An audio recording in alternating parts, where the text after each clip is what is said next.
암치료 전략학교 유영석입니다.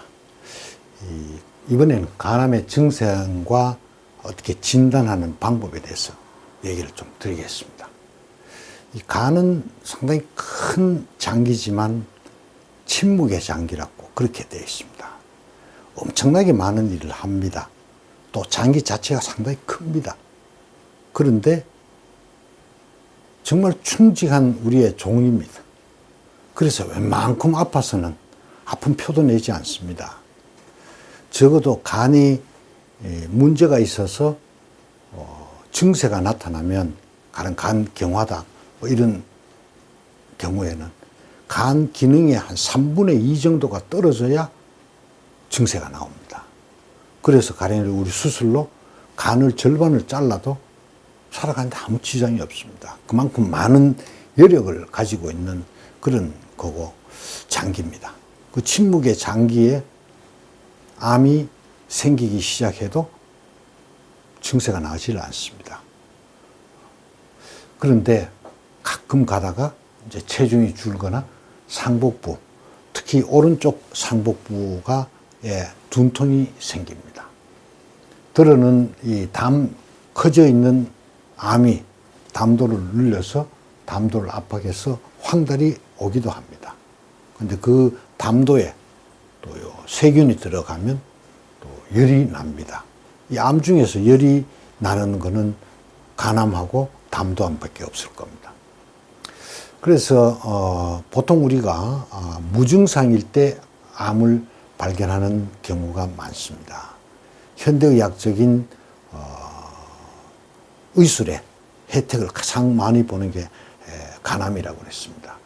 초음파가 있습니다. 초음파 이후에 암 발견되는 빈도가 훌쩍 높아졌습니다. 이 소간암, 간암 중에 작은 거, 대개 3cm 미만입니다.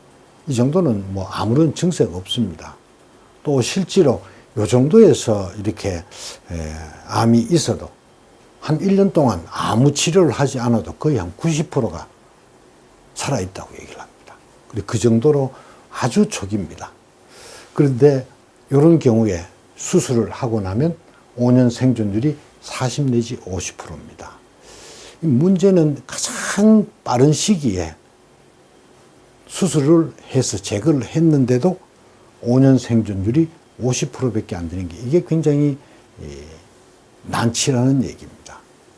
그 얘기는 원인에서 말씀드렸듯이 오랫동안 장기간 바이러스에 노출이 되어 있기 때문에 그렇습니다. 그 다음에 B형 간염, 그렇기 때문에 B형 간염 환자인 경우에는 대개 3개월마다 정기적으로 검사를 해서 소간암, 간암이 작을 때 발견하는 것이 가장 중요합니다. 그래서 거의 대부분 간암은 증세가 있으면 이미 상당히 많이 진행했는 환자들이 거의 대부분입니다.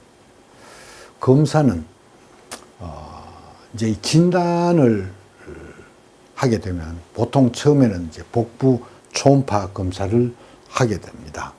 복부 초음파 검사에서 이상이 있으면 단층 촬영 혹은 MRI 검사를 하고 간의 조직 검사를 해서 최종 진단을 하게 됩니다.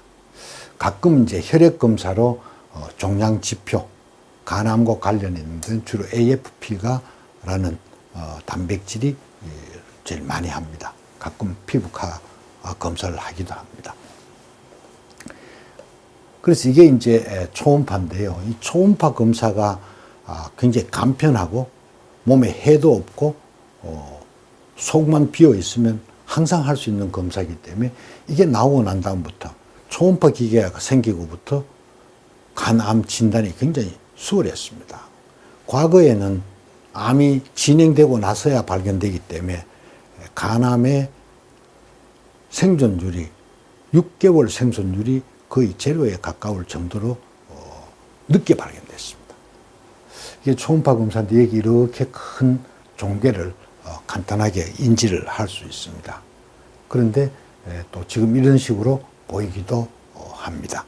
그런데 이런 게 있으면 이제 정확하게 알기 위해서 단층 촬영을 하게 됩니다.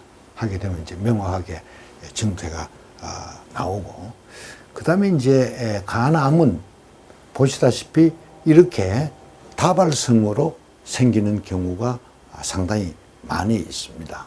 그래서 문제는 간에 암이 하나가 있어도 새끼암이, 눈에 보이지 않는 미세암이 상존한다 하는 것을 기억을 하셔야 됩니다.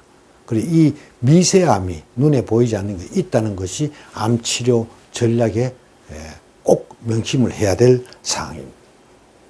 그리고 이렇게 암이 크게 보이기도 합니다. 단층 촬영에.